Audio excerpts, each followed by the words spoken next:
En Guinée, c'est le premier tour de l'élection présidentielle. 9 candidats sont en liste, dont le président de la transition, Mamadi Doumbouya. Il avait pourtant promis de ne pas vouloir se présenter.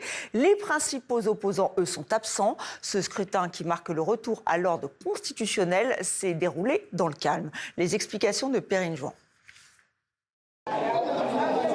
À l'ouverture des bureaux de vote à 7 h, ils sont déjà plusieurs dizaines à vouloir glisser leur bulletin dans l'urne.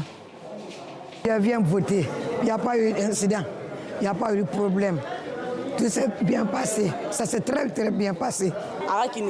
Quel que soit le président élu, qu'il ait pitié des citoyens, quel qu'il soit miséricordieux envers le peuple, car le peuple souffre, cela ne fait aucun doute. Les Guinéens doivent ce dimanche élire un président, 9 candidats en lice, dont le grand favori reste le chef de la junte, le général Mamadi Doumbouya, qui a voté dans le centre de Conakry, escorté comme à son habitude par les forces spéciales dont il est issu. Il n'a fait aucune déclaration, mais s'est offert un grand bain de foule. L'opposition a appelé à boycotter ce scrutin, organisé plus de 4 ans après le coup d'État qui a renversé le président Alpha Condé. L'ONU a aussi déploré une campagne électorale entachée par des intimidations, les suspensions de partis, emprisonnements, disparitions et enlèvements des voix dissidentes se multiplient dans le pays. Nous voulons la paix.